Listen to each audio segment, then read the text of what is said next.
Reverend MeeLing, Reverend Susan MeeLing, Lady Dori, Belle, Susan MeeLing, been known by a few names. So, trying to remain calm.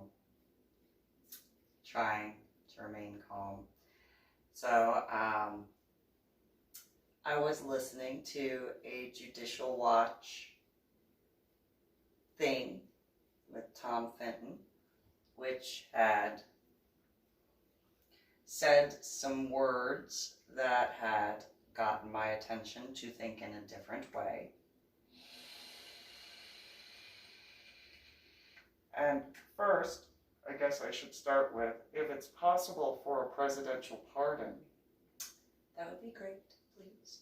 Not just for General Flynn, but myself as well, because if I was put under investigation and I didn't know it because I wasn't ever informed of being under investigation ever. If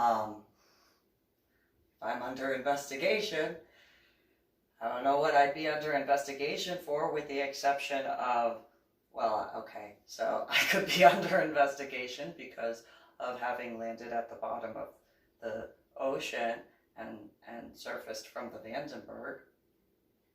After that, I could see that. But I wasn't ever told about being under investigation for that.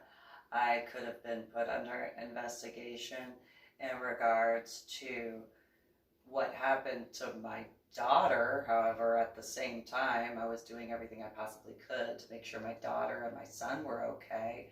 So if the school or the school district, decided to put me under investigation by making requests, I was never informed of being under investigation, and that at all.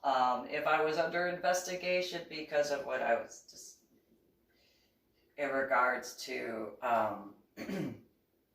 because my ex-sister-in-law did not listen to me when I told her do not contact anybody in reference to who she said she was going to go speak with because of my dead ex-husband, her dead brother / spiritual husband, because of the stuff that Mary Evangelina Nichols Osteen, her two daughters, Sandra Marie and Ariel Marie Osteen, had put into their dead uncle / dead brother / spiritual husband's casket, as well as my ex-sister-in-law Susie Marie Nichols Lopez and her children Brianna Marie Lopez, Marissa Marie Lopez, and Joseph Anthony Lopez. Whereas Susie Marie Nichols Lopez, I have a feeling she actually listened. Like, irony of irony, I think she actually listened in regards to let me handle it. Because Susie Marie Nichols Lopez, despite her issues that I was told about later in regards to competition, she also knew that if I gave my word that I was going to get stuff taken care of, I was going to get it taken care of. Contrarily, Mary Evangelina Nichols Osteen, the first time I met her was at my dead ex-husband's funeral. I mean, in a longer term sort of way. I mean, I did meet her before in regards to her husband David Osteen going into the Air Force and a brief amount of time there, but in comparison to the amount of time of talking with, I had spoken far more with Susie Marie Nichols Lopez than I ever had Mary Evangelina Nichols Osteen, and I did not get along with Mary Evangelina Nichols Osteen at all. Like, I tolerated her, and tolerate is a very loose definition on that regard. By a lot. I still have issues of how she responded when I made a mistake not knowing that the Candlelight Coffee House was supposedly in a gay area, which realistically, can you really throw a stone anywhere and not find one gay bi, lesbian, queer, pansexual, hetero flexible, homo flexible, individual. No. So, like, you know, her saying it was a gay part of San Antonio is like, there's a lot of, what, nobody in Georgia is gay? I don't think so. I don't think so. I had issues with her from that day. Like, I mean, she already had issues with the fact that I had a pet snake named Methuselah. But that right there, the way she got all pissy because of supposedly the gay area of San Antonio, please. Please. Like, that's the only place you're going to find a gay person. In any area. It's only the gay district. Like, there's no gay people anywhere else. I don't think so. I don't think so. And again, what, there's no gay people in Georgia? I have a hard time believing that. I have a really big issue believing that there is not one LGBTQ peer. Not one. And again, please, like Mary Evangelina Nichols Osteen hadn't, you know, dropped down to her knees when it came to females before. Please, what? That doesn't... Just hypothetically speaking. So it's just a big issue for me, personally, in regards to her judgment of the guys that were walking out of Candlelight Coffee House, which, again, they were so cute. They were so cute. They were so cute. Like, I like their little outfits, and you know, the mom and me, just use protection, that's all. just use protection, that's all. Just be safe. Have fun. I know you will, but be safe. That's all. I know that sounds a little weird. Okay, fine, but you know, I also knew people in New Jersey and New York who had gotten things that they couldn't get rid of.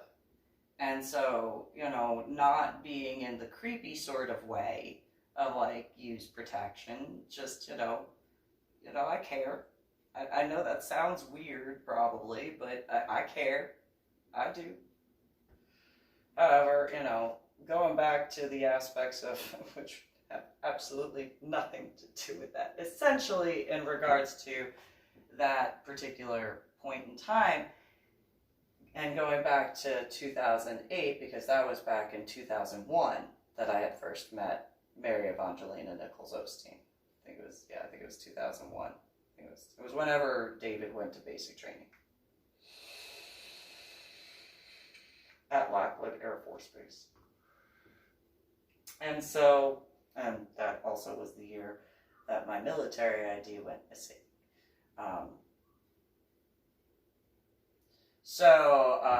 And on Lackland Air Force Base, and Mary Evangelina Nichols Osteen and her two daughters, Sandra Marie and Ariel Marie Osteen, were in the car while I was pregnant with my son, James. Which, those who saw pictures or saw me when I was pregnant,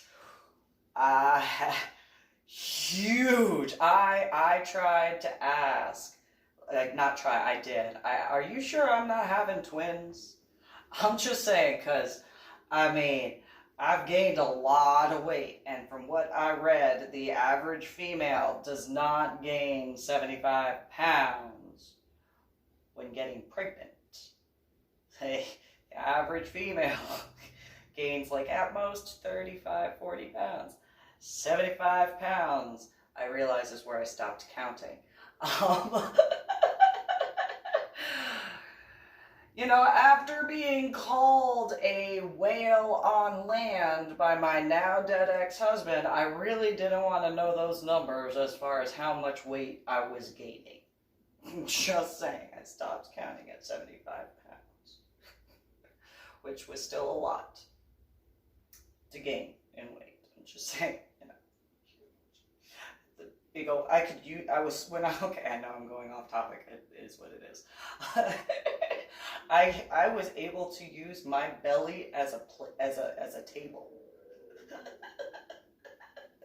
Like, I was that pregnant. I could put while standing, Not while sitting, by the way. While standing, I was so big and pregnant that I could put a full-size plate on my belly, use my boobs to hold my cup, and eat. If I had to test it out, because one day I looked and I was like, wow, I wonder. Will it not moving?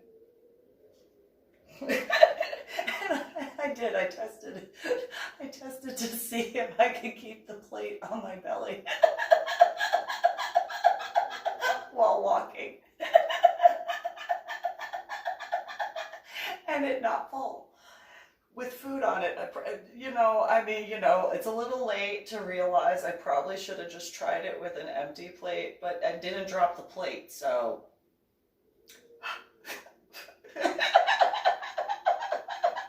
little accomplishments, right? Whatever. So nonetheless, going past that, so I realize now in 2020, today is the 4th of May, 2020, after listening to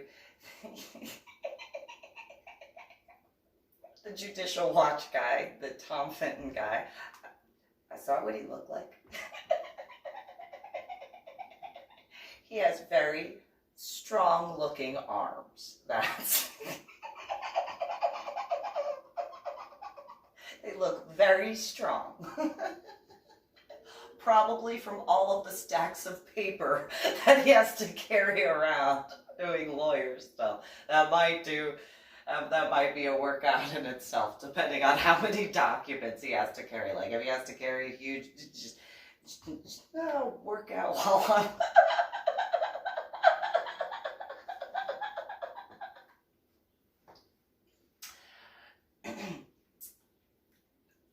that's part of what I paid attention to. Another part of what I paid attention to was what he said. And because I did.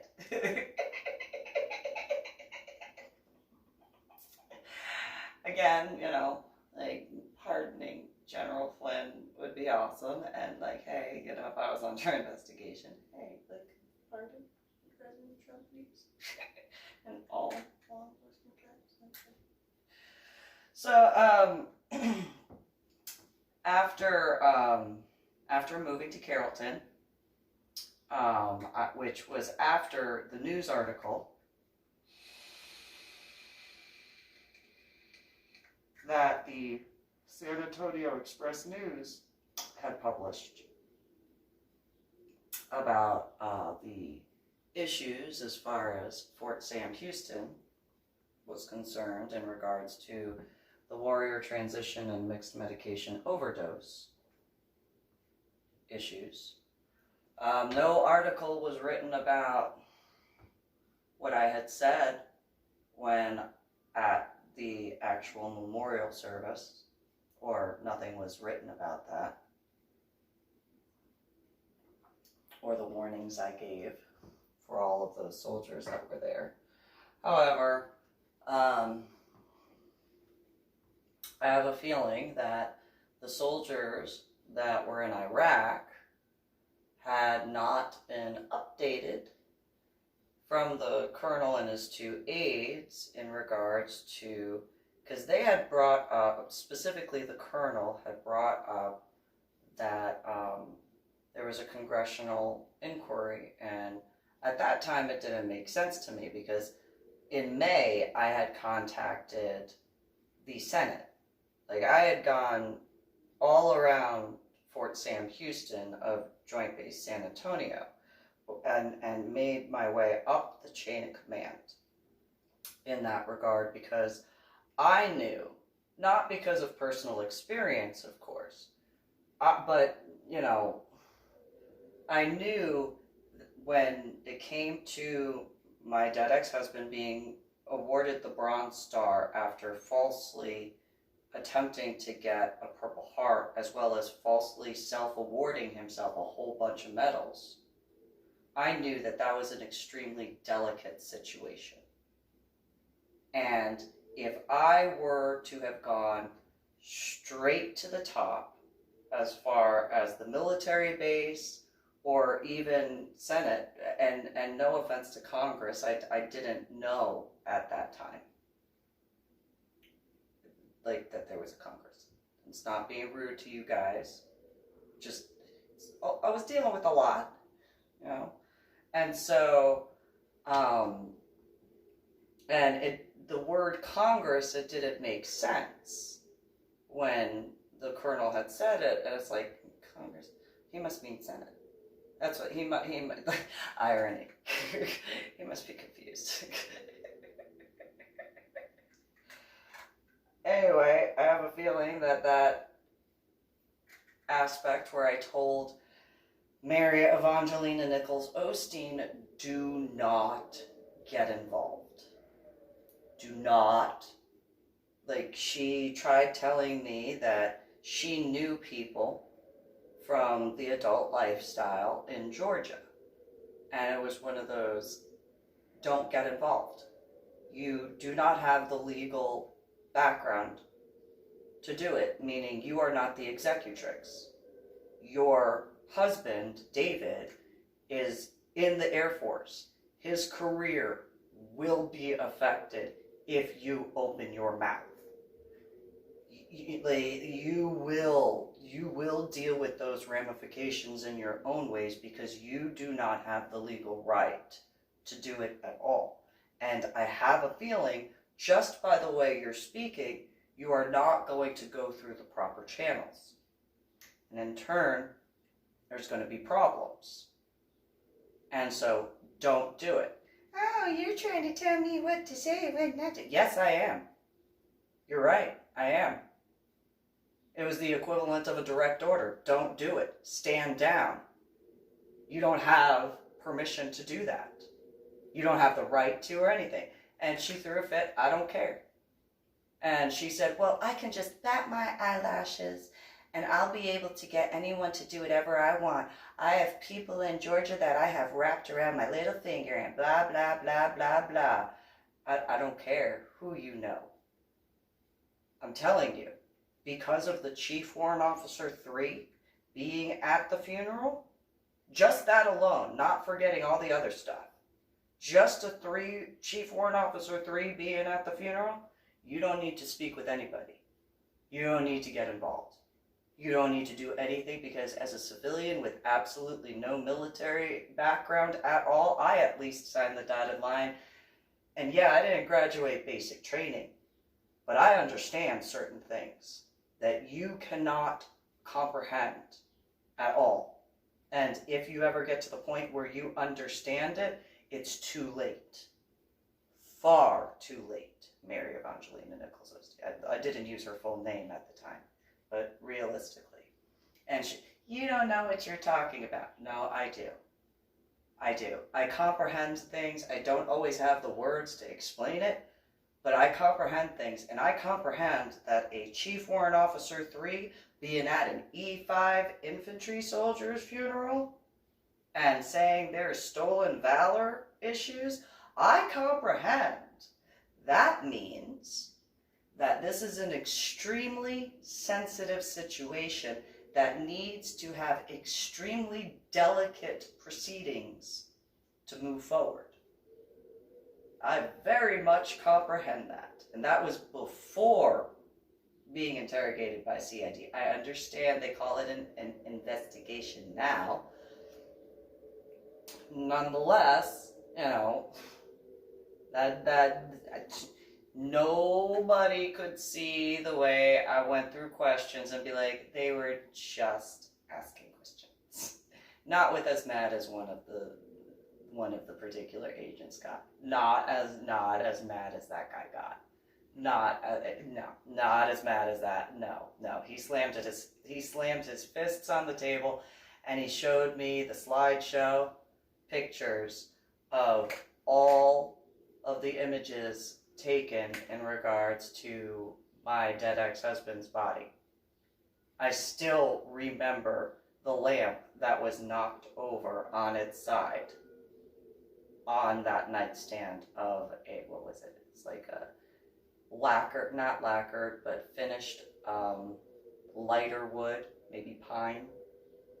I remember the grain patterns. And that was literally less than a week. Not even a whole 5 days, not even half a week from my dead ex-husband being put in the ground. So, but I dealt with it. I mean, realistically, I didn't have to deal with the smell. Growing up where I grew up, I've seen worse. I've seen people this color not breathing. And I mean the color of the bottom part of this. I've seen people that color not breathing where I grew up walking around. So, you know, and smelt it. Because there is a specific odor that occurs. So, you know, while the CID guys probably didn't know that at that time. They probably knew that I had grown up in New Jersey, but they probably didn't know where I walked around. So that might have been its own issue in that regard of why didn't she flinch? Because this is just a picture. Or a whole bunch of pictures, but pictures nonetheless. In person, seeing that growing up, it's just a picture. That's it. That's all that was.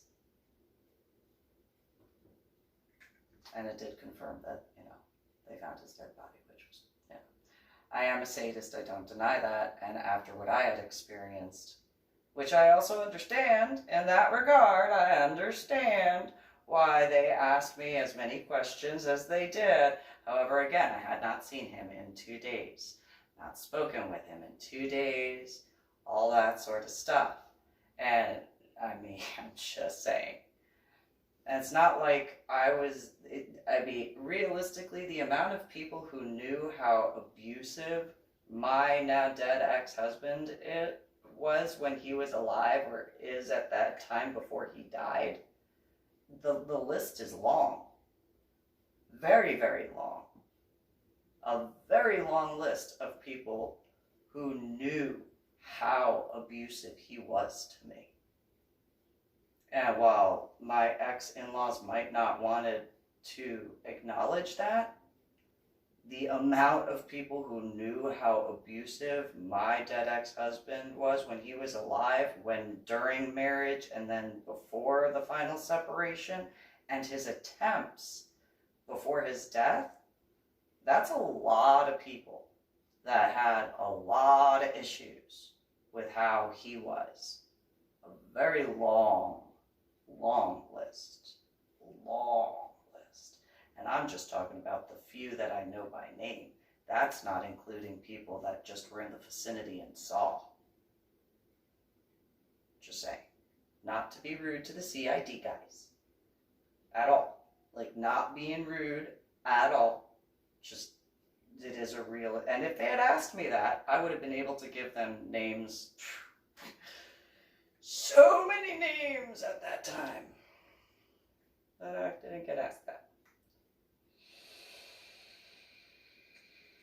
I also wasn't asked in reference to, like, what I experienced, so that is what it is. But going back to the points in reference to, you know, when going up the chain of command, you know, and I did bring up why was I asked questions and why was I shown these particular images, because I thought that it was considered, you know, and if it's not, that needs to be taken into consideration.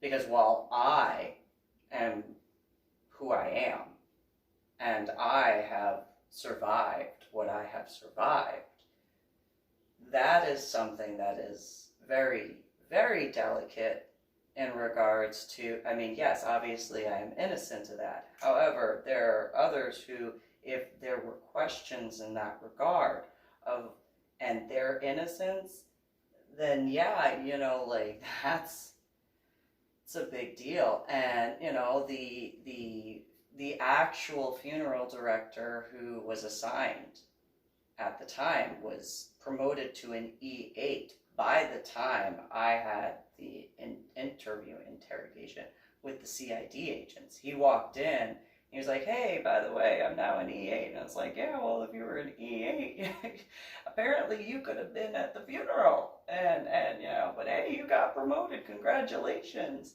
And it's cool. You know? And he was the only guy that was like, CID guys, you shouldn't show those pictures to her. And the guy that had slammed his fists on the table, he's like, I don't care what you have to say. And he flipped the laptop around and he's like, look at these pictures. Okay. And he scans through them and I'm like, thank you.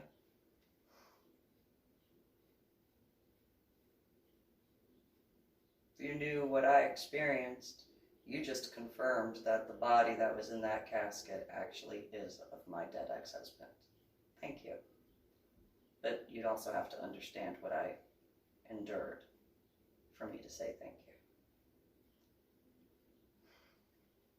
you. Not to be rude, not in that, but just pointing out, like, seriously. So, as going up the chain of command and not knowing that Mary Evangelina Nichols Osteen didn't listen to me. Because during that time frame, I was not focused on contacting Mary Evangelina Nichols Osteen about each area that I was going to at Fort Sam Houston.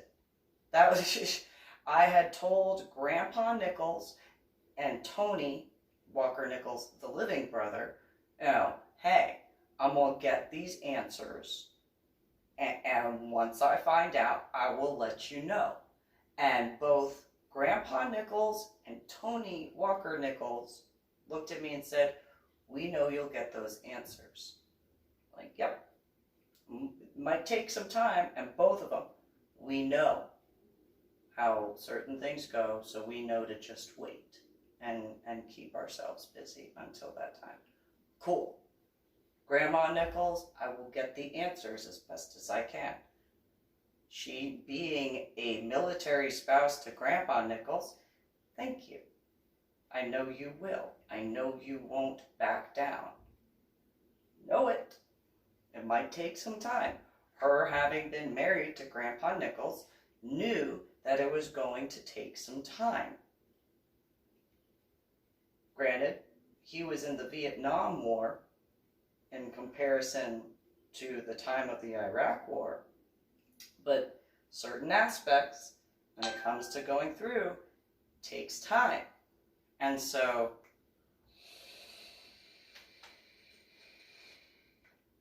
I went to so many different areas, and the main aspects for my standpoint had been because my son and my daughter didn't get the memorial service. That was my main standpoint. I was already at that point before arriving to the funeral home. By the time of arriving to Laurel Land Funeral Home and being met by the Chief Warrant Officer 3, I was already on. That put it into like turbo mode. And it was like, let's go. What's next? I mean, you know, and then as going up the chain of command, it's like, well, I remember this from when it was medical hold.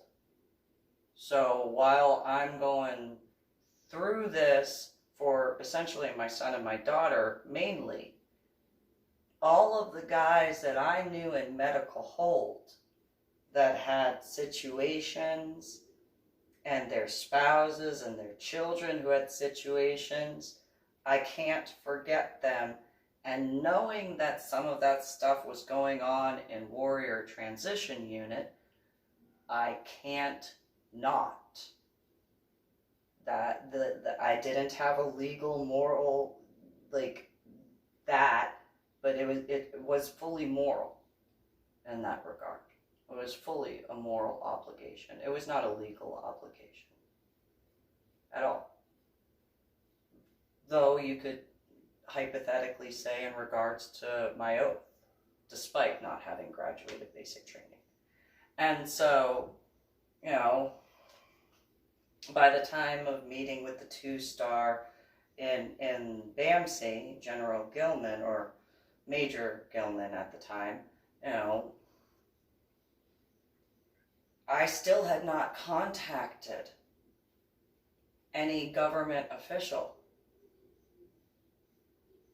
I had been asking as far as, you know, I mean, yes, military guys, technically government, but not Senate, not those guys.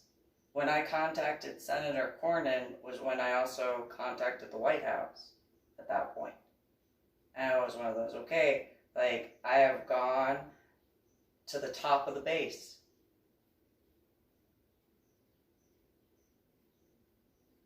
I really didn't want to have to go that route.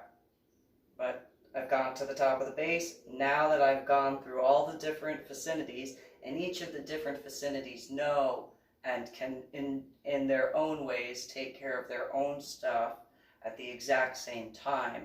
Not to cover up, but to clean up. To fix things. To repair situations. To make amends so that the soldiers are better taken care of. Cool. That's all I can do at that point. It's up to them to do the other stuff. At the point of being at the 2-star general's office, I had no other choice. Had to contact. Well, by the time the memorial service happened, which again was the main point, then all the other stuff that had unfolded over that time, I still had a few other things to take care of before I could update Grandpa Nichols and Tony Walker Nichols, as well as Grandma Nichols, which in turn meant Susie Marie Nichols Lopez and Mary Evangelina Nichols Osteen, because the two of them, not having direct military experience or contact, would not understand. And despite the fact that Mary Evangelina Nichols Osteen was married to someone in the Air Force, he had only been in the Air Force for less than 10 years by that point. So while he had seen some things, there is a big difference when you get involved in the military past the 6-year point. And so you gotta, and with the situation like that, with a Chief Warrant Officer 3, that's delicate. That is a very delicate and intricate situation that has to be handled not only with the utmost amount of respect, but with the utmost care, because of wanting to make sure that all the other soldiers can get themselves squared away too. So that way they and their families don't have to worry, or not worry as much in a lot of ways. And so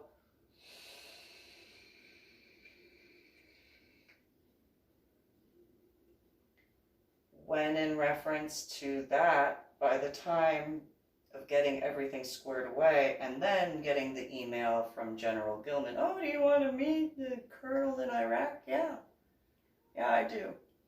I got something for him. Now, I understand that probably doesn't come across the smartest way to say something, especially being raised in New Jersey. But it was out of respect to return the Bronze Star to him and his guys. Because I found out from the general that overseas was being contacted. And when the general told me overseas was being contacted, it's one of those, why? He was denied the Purple Heart. And he stole Valor, and you gave him the Bronze Star. Why are those guys overseas being contacted and messed with? Just saying. I did not fight in regards for my dead ex-husband to get a Purple Heart. He had stolen 3. Just saying. Not forgetting the British jump air wings and what was it? Apparently the Vietnam medal he put on his dress blues that he didn't earn, among several others. Just saying. I didn't learn about the Vietnam ribbon until 2020, being one of those ribbons on the fruit salad. So, when meeting with the colonel and his guys and discussing things and being informed of all these different aspects, number one, in reference to the San Antonio Express News article, because of Cactus Jack, also known as Jeffrey Kirkendall Jr., having to want his name in the newspaper article that had nothing to do with him, as well as the news article author choosing to do so,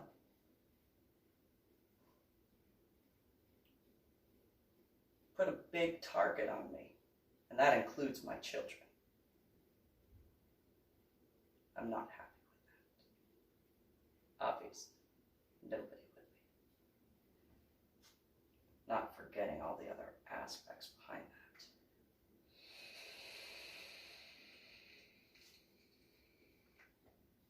that. And so, later, after moving to Carrollton, Texas, after all of that stuff at Fort Sam Houston,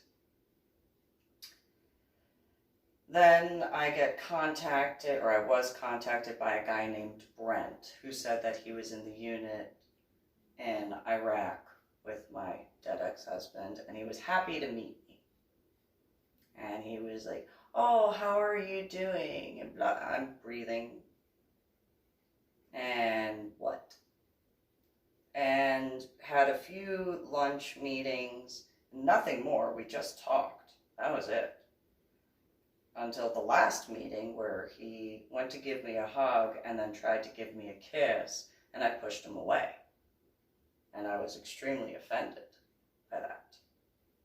Because, number one, I wasn't ever meeting with him for that.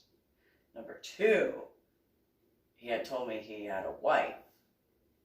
Number three, he told me he had been in relationships outside of the marriage, and she didn't know about those. And it was one of those, I'm not about to be a part of that. I'm not that type of female. Not before my dead ex-husband died, definitely not after.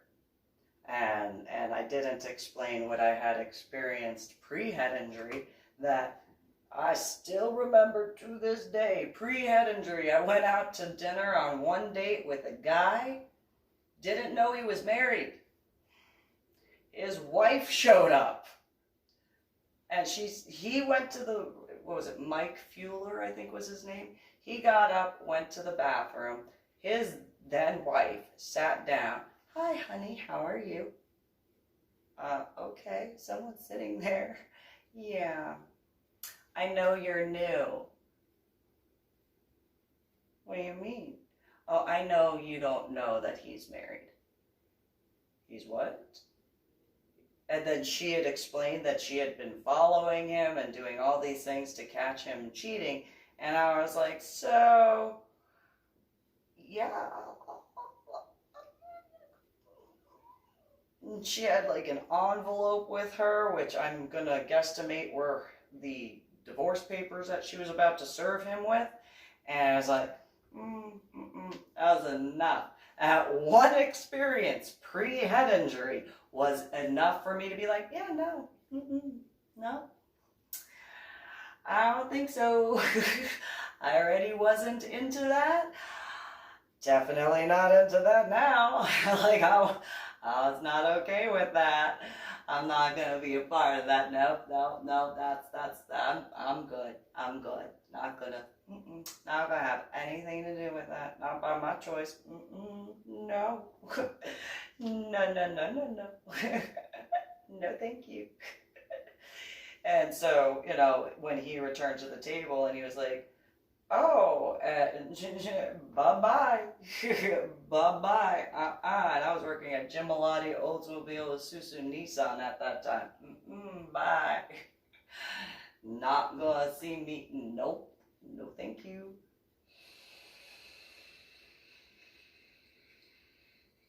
Not gonna be a part of that. No, no, no, no, no. Nope. And so I continued on in regards to my own life, but going back to in reference to the meeting with Brent, he had said, well, you know, he said he left a present for me on my dead ex-husband's grave. You knew you were going to meet with me? And he said, yeah. And I said, so why would you leave it on the grave? And he was like, well, because I thought you'd find it. So I had to explain to him, when I would take my children to the DFW National Cemetery, I didn't go to visit my dead ex-husband's remains. That was to take my son and my daughter to see their biological father's marker, have some closure, that sort of stuff. And, you know, my ex-in-laws, they do their thing, and I go walking.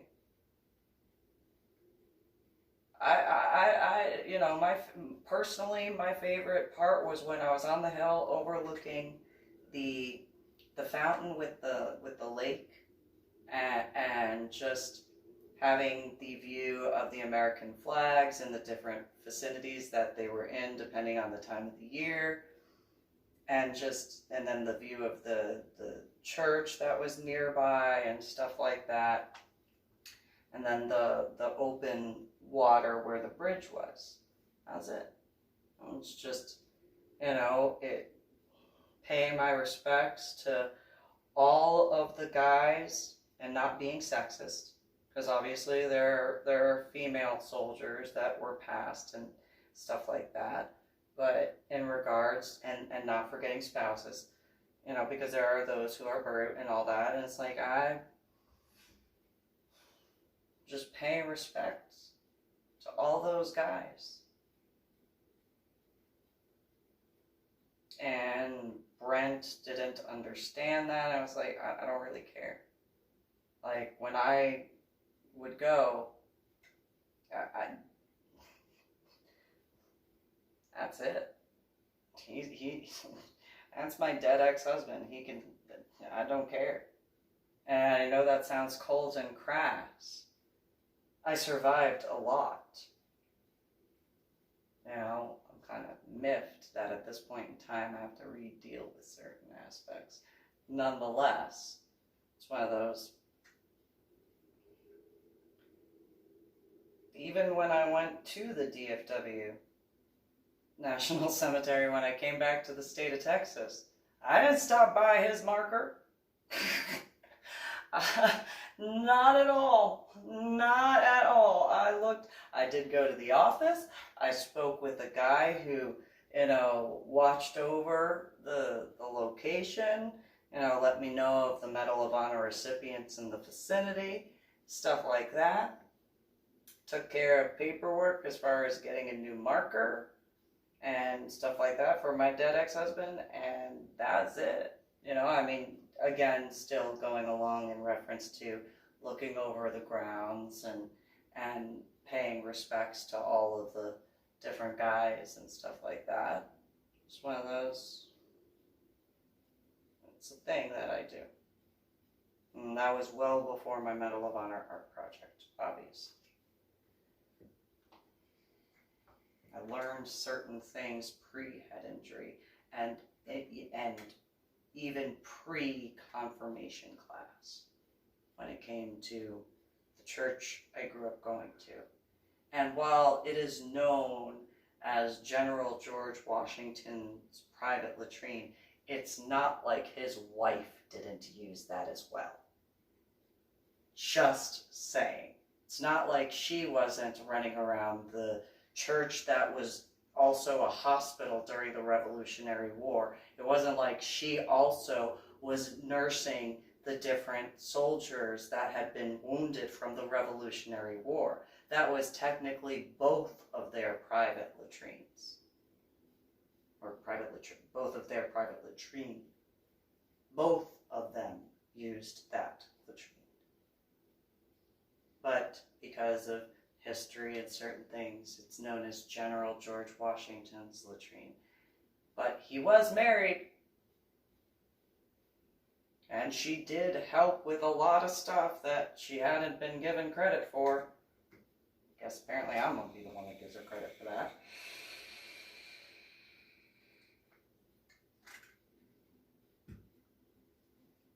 So yeah,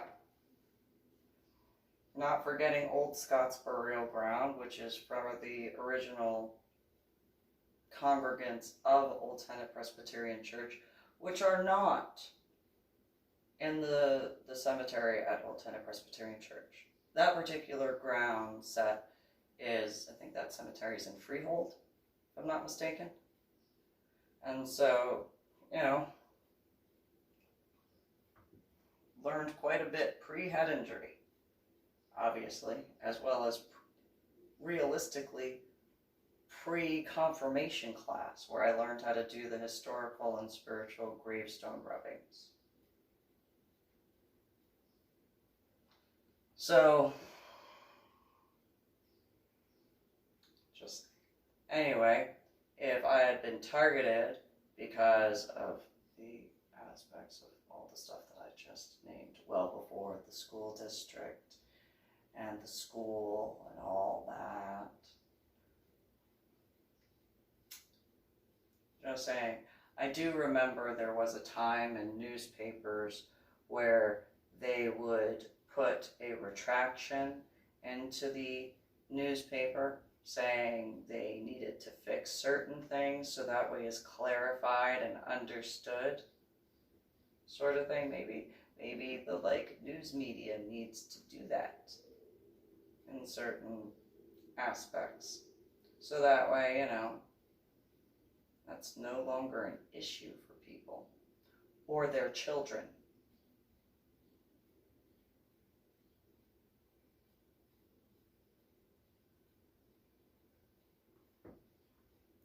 However, in regards to Brent, he was upset because I pushed him away in the parking lot. I didn't care. It was one of those. I don't know why you would think, I realize now why he would think that I would be willing to do something like that. However, obviously, I'm not, and wasn't.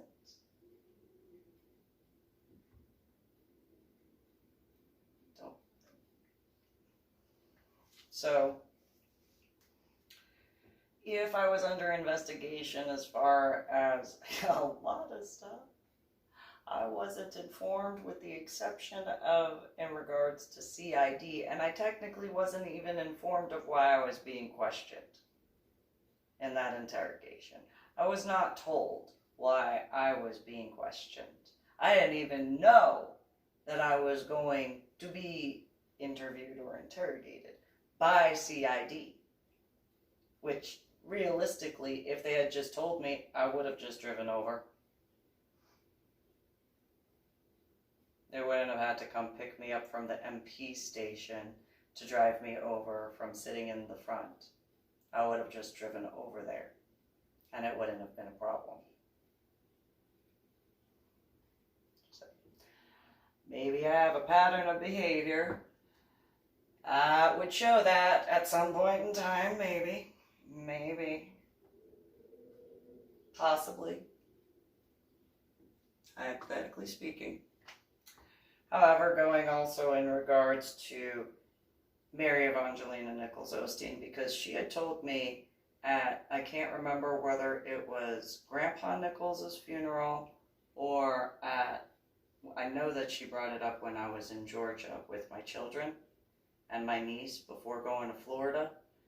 I know for a fact she was so proud of herself for contacting all sorts of people in the state of Georgia. So proud of herself. And I was like, you did what? Like, I got more details when I was in Georgia in regards to that. I know that for a fact.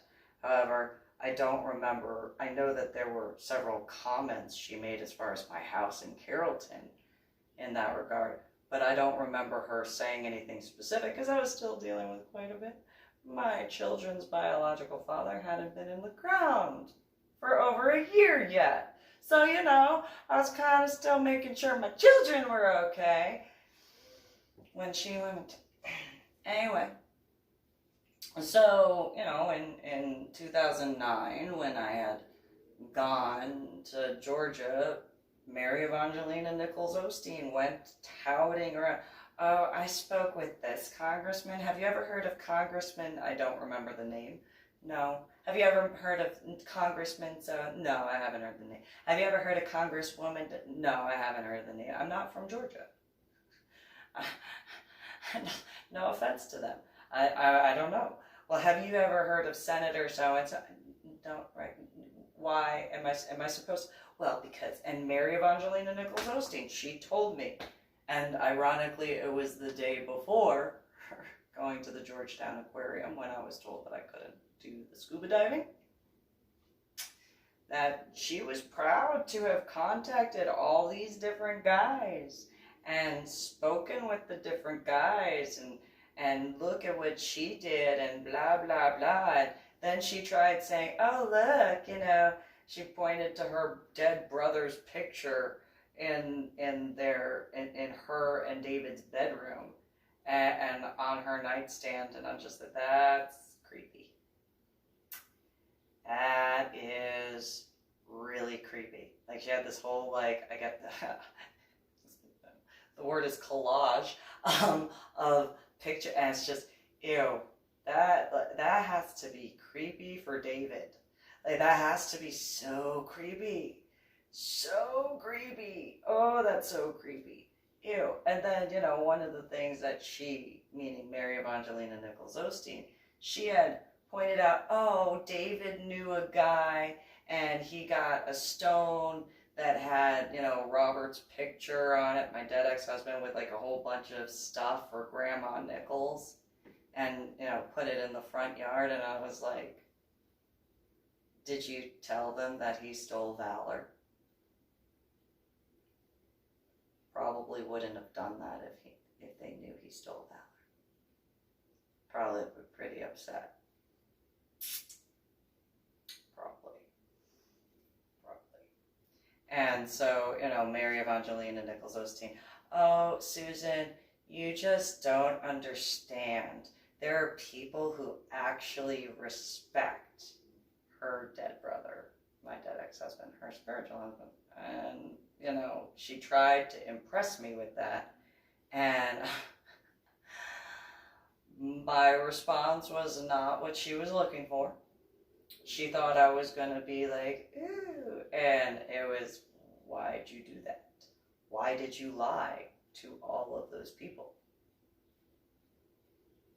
If they find out the truth, you're going to be in a world of hurt.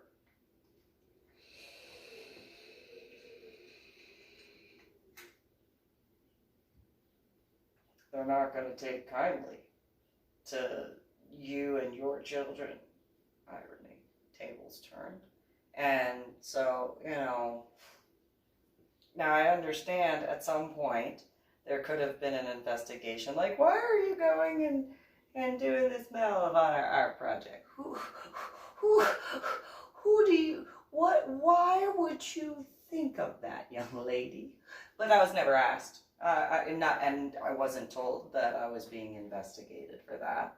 I was, again, the only investigation that I knew of, technically, but not, was the CID one. Otherwise, I had no idea. And even still, after the questions that day, I thought it was over. As far as my personal being investigated. And I didn't even realize I was being investigated, but in the 2020 irony of looking back, okay, yeah, I would probably investigate for that because, you know, what was it? There's something when it comes to certain things of looking at something of something. And so, you know, nobody told me. So, you know, in that regard, you know, if there's a possible for a pardon, I'd appreciate that, because I think my pattern of behavior and actual actions, which goes to my pattern of behavior, shows that I literally would have answered and would have, like, no problem.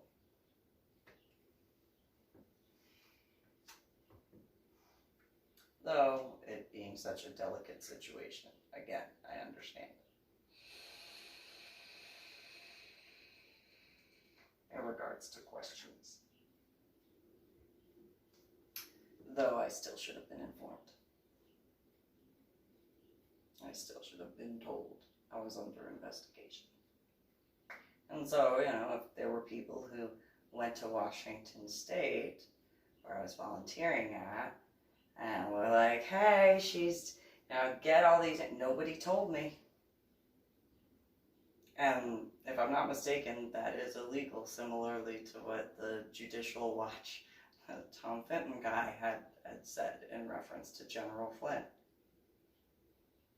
And so, however, I'm sure that in reference to my Medal of Honor art project, there's a whole bunch of guilty people that were found, and I am not one of them. I am like the innocent one, or well, am like the only one in that regard. So, yeah. Not forgetting what happened in the state of Montana with that traffic backup.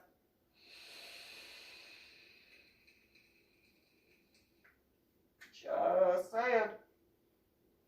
And I am not divorcing the Charbon ones from my dead ex-husband. Not doing. I want that on the record. I like that show. Where did that go? That Gretta, ma'am, I liked listening to her. I liked listening to that. That was a good show. I can't remember what channel that was on. I liked listening to her on a completely different side note. So, that's what I have to say. I'm on this particular broadcast on that. I cannot think of anything. I can't say that truthfully. I can think of a lot of other things where I could continue speaking, but on those particular topics, for now, that's all I have to say. But yeah, if I was told, like, it's under investigation, I'd have answered. I would've. Nobody told me I was under investigation. Just saying, even the CID guys didn't tell me I was under investigation. Just saying. So, kind of figured it out. All by myself-ish. Different sides. So, thank you for listening, tuning in, and stuff like that. Reverend MeeLing, Reverend Susan MeeLing, Lady Dori, Belle, Susan MeeLing, if you name.